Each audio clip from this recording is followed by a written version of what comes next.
இது தொடர்பாக பேசுவதற்காக நமது இணைப்பில் மூத்த பத்திரிகையாளர் திரு தராசு ஷாம் இணைந்திருக்கிறார். அவரிடம் பேசலாம். சார் வணக்கம். வணக்கம்.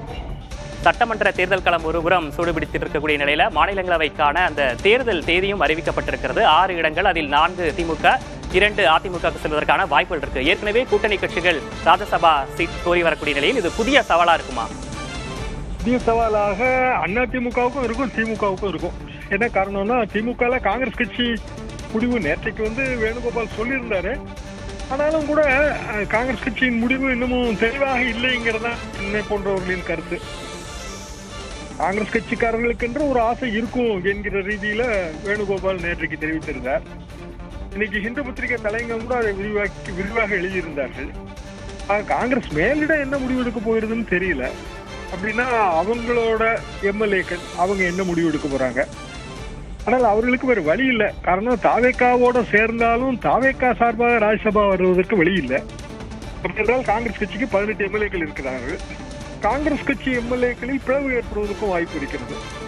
ஒருவேளை திமுகவுடன் தான் கூட்டணி என்றால் அங்க இருக்கிற ராஜேஷ்குமார் மாதிரியானவர்கள் அவர்கள் என்ன முடிவு எடுப்பார்கள்? இதெல்லாம் அரசியல் ரீதியாக கேள்விக்குரிய விஷயம்தான்.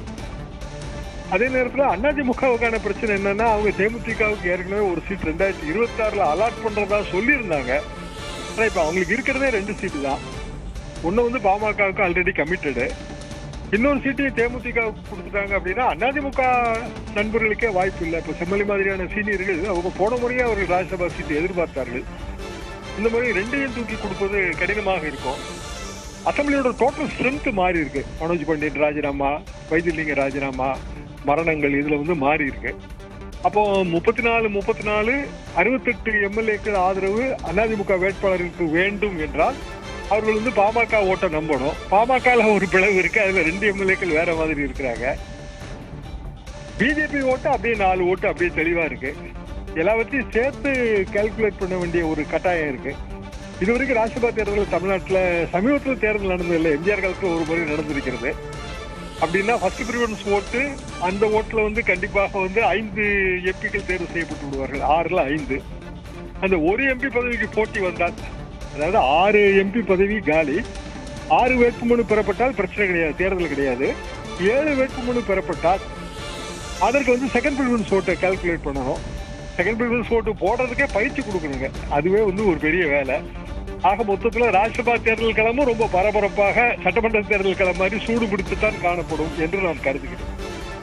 தற்போது திமுகவுக்கு 4 இடங்களுக்கான அந்த வாய்ப்பு இருக்கு இல்லையா? அதுல என்ஆர் இளங்கோ, திருச்சி சிவா போன்றவர்களுக்காக மீண்டும் வாய்ப்பு கொடுக்க வேண்டிய ஒரு தேவையும் இருக்கிறது. மீதமுள்ள 2 இடங்களை இப்ப கூட்டணி கொடுப்பதற்கான சிக்கல் எழுமா, அல்லது என்ன நிலைப்பாட்டை திமுக எடுக்க வாய்ப்பு இருக்கு சார்?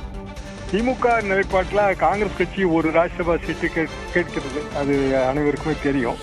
திமுக கொடுக்க போகிறதான்னு தெரியாது. நீங்க சொன்ன மாதிரி அவங்களுக்கே கம்பல்ஷன் இருக்குங்க. குறைந்தபட்சம் 3 அவங்களோட சீனியர்ஸுக்கு கொடுக்க வேண்டிய கட்டாயத்துல இருப்பாங்க. ஒரு சீட்டு தான் ஸ்பேர் பண்ற நிலைமையில அவங்க இருப்பாங்க. அப்போ 4மே திமுக தான் என்கிற முடிவு கூட திமுக தலைமை எடுக்கலாம். அதாவது காங்கிரஸ் கட்சிக்கு இப்போது இல்லை, அடுத்த முறை பார்த்துக் கொள்வோம் அப்படின்னா அவங்க முடிவு எடுக்கலாம். அப்படி முடிவெடுத்தால் காங்கிரஸ் கட்சியில ஒரு சின்ன மனப்பிரச்சனைகள் அதுல ஏற்படத்தான் செய்யும், அது தவிர்க்க முடியாதது. அதே மாதிரியான மனப்பிரச்சனை அதிமுகவிலையும் வர்த்தனை செய்யும். அதாவது இதுல 34 சீட்டு எம்எல்ஏக்கள் இருந்தாதான் ஒரு ராஜ்யசபா. இப்ப ராஜ்யசபா சீட்டு கேட்கறதே ஒரு வகையில பார்த்தா அரசியல் ரீதியா அசிங்கம் தாங்க. நம்மகிட்ட 34 இல்ல, அப்புறம் எதுக்கு நம்ம ராஜ்யசபாக்கு ஆசைப்படணும்? எம்எல்ஏ தேர்தலுக்கு தானே கூட்டணி பேசணும். எதுக்கு ராஜ்யசபா தேர்தலுக்கு, உள்ளாட்சி தேர்தலுக்கு எல்லாம் கூட்டணி பேசணும்? அந்தந்த தேர்தல் நடக்கும்போது தானே அந்த கூட்டணியை பேச முடியும். அப்ப ராஜ்யசபால அந்த ஸ்ட்ரென்த் இல்ல. அதிமுகவுக்கு திமுகவுக்கு தான் ஸ்ட்ரென்த் இருக்குங்க. 34க்கு அவங்களுக்கு தான் வாய்ப்பு இருக்கு. அப்போ பிற கட்சிகள் கூட்டணி பேர நிர்பந்தத்துக்கு ராஜ்யசபாவை பயன்படுத்துவதே என்ன கேட்டா அது அரசியல் அவமானம். ஆனாலும் அதுதான் இப்போ லேட்டஸ்ட் ட்ரெண்ட் மாதிரி ஓடிட்டு இருக்கு. கடந்த ஒரு 15 வருடமாக நான் இதை பார்த்து வருகிறேன். எங்க காலத்துல இது கிடையாது. அப்ப 2 கட்சிகளுமே அந்த முடிவு எடுக்கிறதுல கொஞ்சம் குழப்பம் இருக்கத்தான் செய்யும். ஆனா திமுகவை பொறுத்தவரையில் அவர்கள் அந்த 34x4 இவ்வளவுதான் அவங்களுக்கு தேவை. விடுதலை சிறுத்தைகள் அவர்களோட ஸ்ட்ராங்கா இருக்கிறாங்க. காங்கிரஸ் கட்சியில குழப்பம் இருக்கு, அதிமுக ஸ்ட்ராங்கா இருக்கு. எல்லாத்தையும் கூட்டி கழிச்சு பார்க்கும்போது அவர்களுக்கு பெரிய அளவுக்கான குழப்பம் அந்த 4 சீட்டுகளை தேர்ந்தெடுப்பதில் இல்லை என்றுதான் நான் நினைக்கிறேன். இணைப்பில் உங்களுடைய கருத்துக்களை பகிர்ந்தமைக்காக நன்றி தராசு.